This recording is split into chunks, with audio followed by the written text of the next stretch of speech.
हे भगवान, कितनी गर्मी है। अरे ये क्या, ये कैसी दुकान है?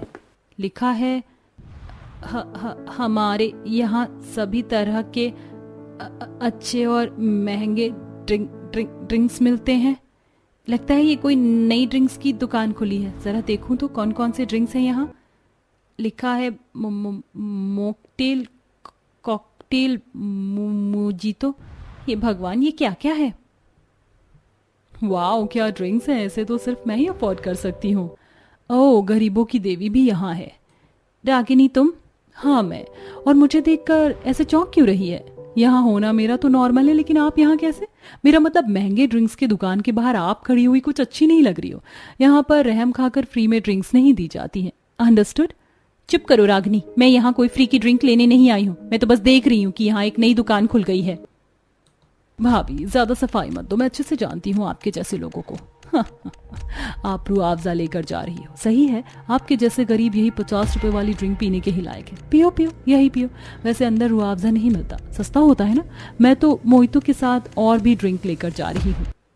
5,000 का कॉम्बो है। अच्छा चलती हूँ, नहीं तो लोग सोचेंगे कि ये इतनी रिच लेडी किस गरीब से बातें कर रही थी। बेकार की बातें मत करो। और रागिनी, ये ड्रिंक्स खरीदकर खुद को ज्यादा महान भी मत समझना। इनमें चीनी केमिकल के सिवा कुछ नहीं होता। सेहत प्यारी है तो इन्हें पीना छोड़ दो। तुम तो यही कहोगी पुअर लेडी, तुम्हारी हैसियत नहीं है ना इन्हें पीने की। रागिनी ऐसे ही संगीता को चिढ़ाती हुई चली गई। संगीता और रागिनी एक ही घर की बहुएं होने के बावजूद एक दूसरे के पड़ोस में रहती थी। रागिनी के पति का काम अच्छा था तो वहीं संगीता के पति का काम बस ठीक ठाक था, इसीलिए दोनों के हालातों में भी अंतर था।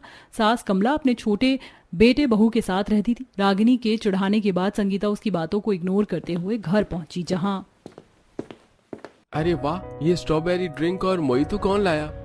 कोई भी लाया हो, बड़े जोरों से प्यास लग रही है, एक गिलास पी लेता हूँ। सौरभ ने ऐसे बोलकर रागिनी के 5,000 की ड्रिंक में से एक ग्लास ड्रिंक पी लिया। अभी वो पी ही रहा था कि तभी पीछे से रागिनी आ गई। ओह गॉड सौरभ, ये आप क्या कर रहे हैं? मेरा मोहितो पी लिया। हाँ तो क्या हो गया, मैंने फ्रिज में रखा हुआ देखा तो ले लिया। क्यों, ये पीने के लिए नहीं था? हाँ ये पीने के लिए ये, लेकिन ये मेरा मोहितो था। मैं इसे अपने लिए लाई थी। क्यों पिया आपने इसको? अरे एक ड्रिंक के ऊपर तुम मुझसे लड़ाई क्यों कर रही हो? मैं सारा दिन ऑफिस में बैठकर तुम्हारे लिए ही मेहनत करता हूँ, और मैंने अगर घर आकर थोड़ा सा ड्रिंक पी भी लिया तो कौन सी बहुत बड़ी बात हो गई। एक ड्रिंक ही तो था, और कौन सा मैंने पूरा पी लिया। बचा हुआ है, तुम ले लो। पता है, ये मैं पूरे 5,000 रुपए में लाई थी, लेकिन आप लोगों को अकल थोड़ी है कि किसी चीज को कैसे लेना चाहिए। मुझसे पूछा भी नहीं और नवाब बनकर एक ग्लास इतना महंगा ड्रिंक पी गए। अरे क्या हुआ, क्या बात है? क्यों दोनों के दोनों लड़ाई कर रहे हो? और क्या 5,000 और ड्रिंक हो रहा है? माँ, आपकी बहू ने मेरा जीना मुश्किल किया हुआ है। एक ड्रिंक के ऊपर इतना मर रही है। ये लो 5,000 रुपए, और मेरे पास मुंह बनाकर मत आना। हाँ दो, अब पिया है तो पैसे देने होंगे। वैसे भी ये तुम्हारा नहीं था, और आइंदा कुछ भी पीने से पहले सोच लेना। रागिनी के उसके पति से इसी तरह से बहस हो गई। उसके घर में महंगी ड्रिंक तो आई थी, लेकिन खुशी नहीं थी। वहीं दूसरी तरफ संगीता ने भी रुआवजा बनाया, और ये लीजिए हिमांशु बेटा, तू भी ले। मैंने ठंडा ठंडा रुआवजा बनाया है। पता है, गर्मी में रुआवजा सिर्फ शरीर की ही नहीं, रूह तक की गर्मी को शांत कर देता है। मजा आ गया संगीता। वैसे कुछ भी कहो, इस चुभती जलती गर्मी में राहत तो रूह अफ़ज़ा से ही मिलती है, और खासकर जो तुम बनाती हो। रघु की बात पर संगीता मुस्कुराने लगी। एक तरफ 50 रुपए के शरबत में पूरा परिवार खुशी खुशी उसे पी रहा था, तो वहीं दूसरी तरफ 5,000 का शरबत लाकर भी रागिनी के घर में खुशहाली नहीं थी। ऐसे ही सिलसिला जारी था, और आज के दिन संगीता अपनी छत पर कपड़े सुखाने को आई हुई थी कि तभी पीछे से कमला और रागिनी भी अपनी छत पर आ ही गई थी। अरे संगीता बहू, तू छत पर ही है? हाय, कितने दिनों बाद देखा मैंने तुझे। ठीक तो है ना तू? हाँ माँ जी, बहुत अच्छी हूँ। आप बताएं, आप तो ठीक है? अरे हाँ बहू, बस मैं भी। खुलकर बताइए अपनी चहेती बहू को। कहो तो मैं चली जाऊं यहाँ से, जो आप मेरी बुराई कर सको, या फिर आप चली जाओ चहेती बहू के घर, दोनों मेरी बुराई कर लेना।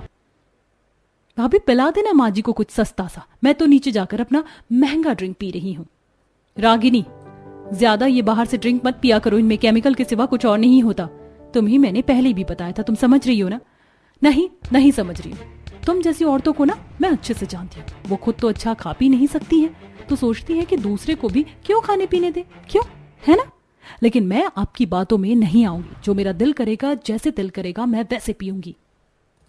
रागिनी ऐसे ही बोलते हुए नीचे चली गई। उसको देखकर कमला बोली, इसका क्या होगा? बहू तो इसकी बात का बुरा मत मानना, मैं भी नीचे जा रही हूँ, नहीं तो सोचेगी कि हम उसकी बुराई कर रहे थे। ऐसे बोलकर कमला भी नीचे चली गई और संगीता अपने कपड़े फैलाने लगी। ऐसे ही सिलसिला जारी था और आज के दिन रागिनी के घर मेहमान आए हुए थे। ये लीजिए, इस चुभती जलती गर्मी में आप खुद को ताज़ा रखने के लिए ये ताज़ा ताज़ा मॉकटेल लीजिए।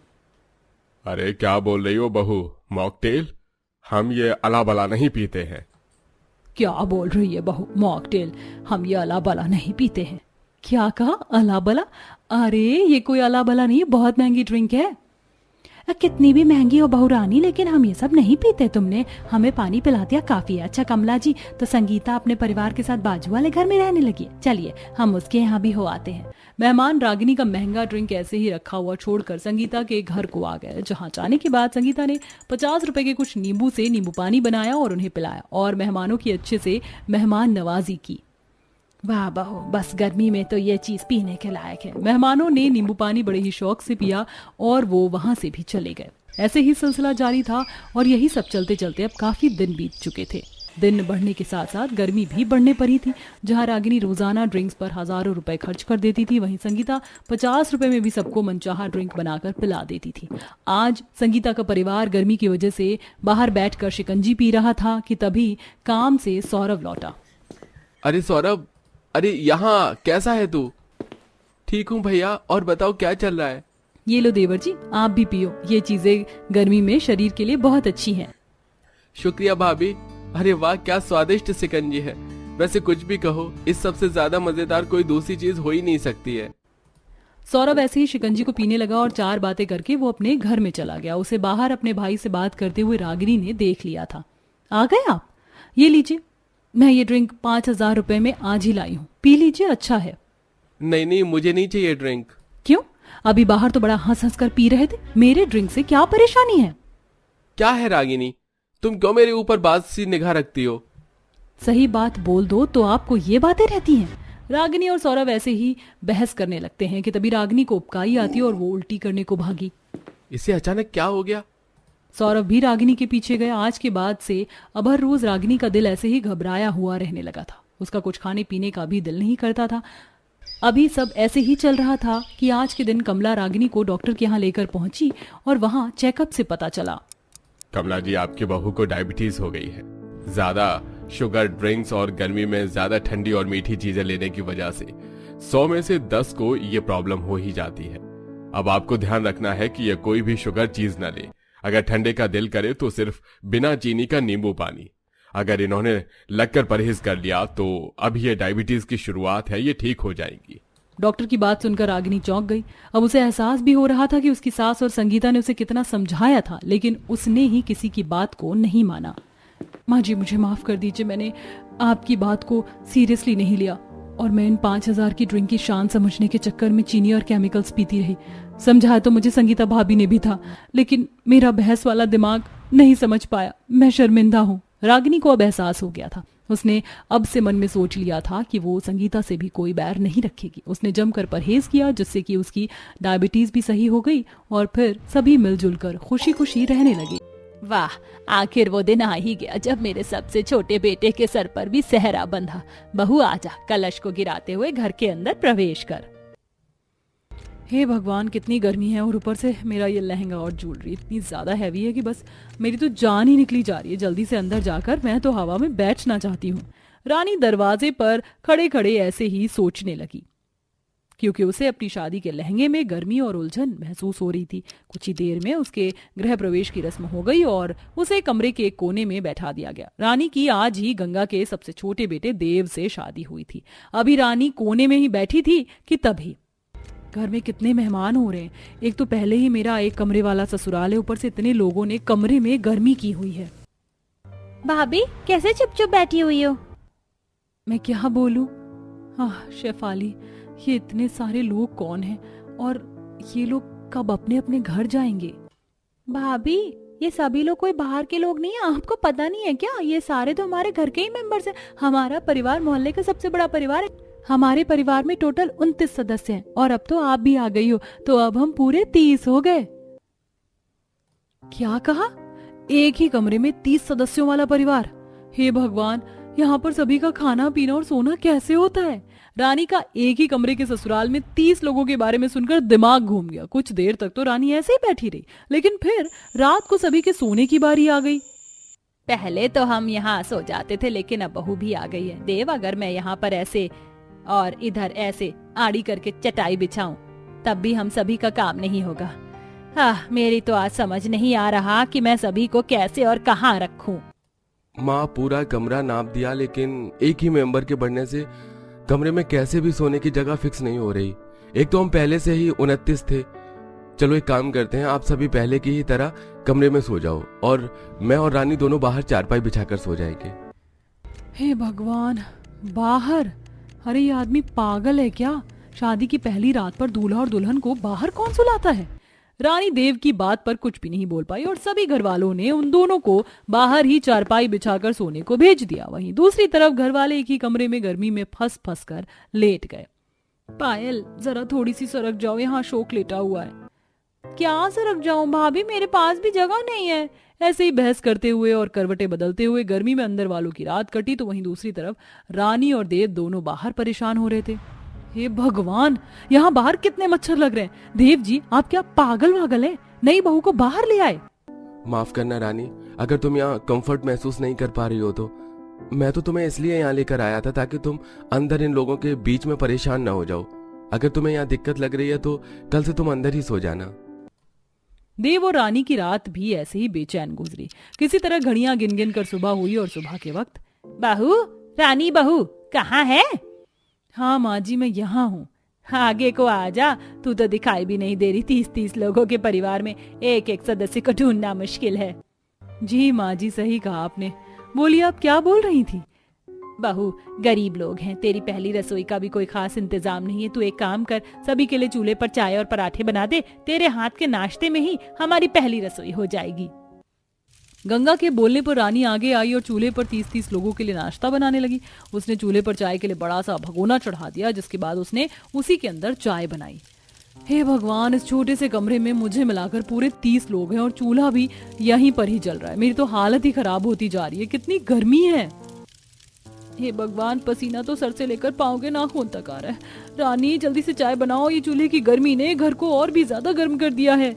सभी ऐसे ही जल्दी से चूल्हा बंद होने की राह देखने लगे। कुछ देर के बाद 30 के 30 लोगों की ही चाय बन गई और साथ ही रानी ने पराठे भी बना दिए और फिर वो सभी को नाश्ता परोसने लगी। हे भगवान, गर्मी की वजह से इन सभी के पसीने में से कितनी बास आ रही है। मैं तो उल्टी करने का मन कर रहा है। गर्मी में छोटे से कमरे में सभी के पसीनों की बदबू भी बैठ गई थी, जिसकी वजह से रानी को बहुत दिक्कत हो रही थी। ऐसे ही अब रानी को एक ही कमरे में 30 लोगों के ससुराल में गुजारा करते हुए लगभग 1 हफ्ता बीत चुका था। आज रानी बैठी हुई मेकअप कर रही थी कि उसकी जेठानियों के बच्चे उससे आकर टकरा गए और उसका मेकअप खराब हो गया। क्या है बच्चों, जब देखो इस 2 गज के कमरे में आतंक मचाते रहते हो। तुमसे शांति से नहीं बैठा जाता है। मेरा सारा मेकअप खराब कर दिया तुम लोगों ने। अरे तो मेकअप ही तो था, बच्चों पर क्यों करती हो? बच्चे तो खेलेंगे ही। इतना ही मेकअप खराब हो गया तो दोबारा कर लो। अच्छा, ऐसे ही दोबारा नहीं होता है मेकअप। इस एक कमरे में तो सुकून से तैयार होना भी दूभर है। जाइए, मैं मेकअप कर ही नहीं रही हूँ। रानी ऐसे ही गुस्सा करते हुए अपने सामान को उठाकर रखने लगी और वो नई नवेली बहू होते हुए भी जरा भी तैयार नहीं हुई। ऐसे ही रात हो गई और सभी सोने को लेट गए। अब बाहर देव और उसका बड़ा भाई सोता था और रानी घर वालों के साथ अंदर ही सोने लगी थी। कितनी गर्मी लग रही है। एक ही कमरे में इतने सारे लोग सो रहे हैं, ऊपर से इन सभी के पसीने की बदबू। रानी को सभी के बीच में नींद आने को तैयार ही नहीं थी। कोई गैस पास कर रहा था तो कोई खराटे मार रहा था, जिससे रानी की रात की नींद मुश्किल हो गई थी।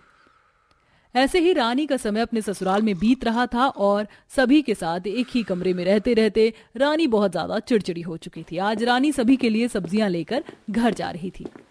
मेरा तो परिवार ही पूरा का पूरा कुटुंब है। सब्जी भी खरीदती हूँ तो सभी ऐसे आंखें बड़ी करके देखते हैं जैसे कि मैं क्या ही ले रही हूँ। इतने लोगों का खाना खरीद कर लाना भी मुश्किल है, ऊपर से एक ही कमरे में खाना पीना सोना सब कुछ करना पड़ता है। मेरा तो दिल अब उस जगह से ऊबने लगा है।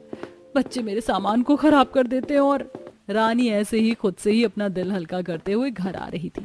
कुछ ही देर में वो अपने एक कमरे वाले घर में भी पहुंच गई, जहां जाकर उसने देखा कि उसकी जेठानियों के बच्चों ने उसका मेकअप और कपड़े निकाले हुए थे और वो उसके मेकअप और कपड़ों को खेल खेल में खराब कर रहे थे। हे भगवान, बच्चों ये तुम क्या कर रहे हो? आह, मेरी पूरी नई साड़ी खराब कर दी। बच्चों, तुम्हारी माँ को दिखता नहीं है क्या? तुम क्या बिगाड़ा मचा रहे हो? क्या है रानी, क्यों उन्हें बुरा भला बोल रही हो? और क्या हुआ अगर बच्चों ने लिपस्टिक भी ले ली तो? क्या मतलब कि क्या हुआ? आपको तो ऐसा लगता ही नहीं कि कुछ हुआ है। बस अब बहुत हो गया, मैं किलस किलस कर एक ही कमरे में पूरे कबीले के साथ नहीं रह सकती हूँ। माँ जी, या तो इस घर का कुछ कीजिए या फिर मैं अपने मायके जा रही हूँ। बेटा, हम जानते हैं कि एक ही कमरे में परिवार के साथ रहना मुश्किल है और इस छोटे से कमरे के हिसाब से हमारा परिवार भी बहुत बड़ा है, लेकिन मेरी बच्ची, अभी शादी में इतना खर्चा हो गया कि कुछ और कर पाने की अभी गुंजाइश ही नहीं है। लेकिन तू चिंता मत कर, मैं तेरे ससुर जी और देव से इस बारे में बात करूंगी।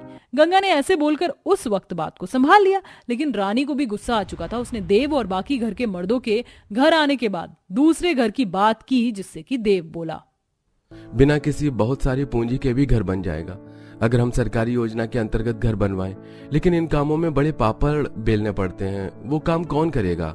मैं हूं ना आपके साथ, चाहे कितने ही पापड़ क्यों ना बेलने पड़े, मैं आपके साथ हूँ। अगर सरकार ही हमें घर दे देगी तो फिर और क्या ही चाहिए। रानी ने ऐसे बोलकर देव को हिम्मत दी। बस फिर क्या था, उन दोनों ने भी निवास योजना में अपना नाम डाला और सरकारी अपील की। कुछ समय बाद उन्हें भी सरकार की तरफ से अपना घर मिल गया, जिसके बाद सभी अलग अलग कमरों में खुशी खुशी रहने लगे।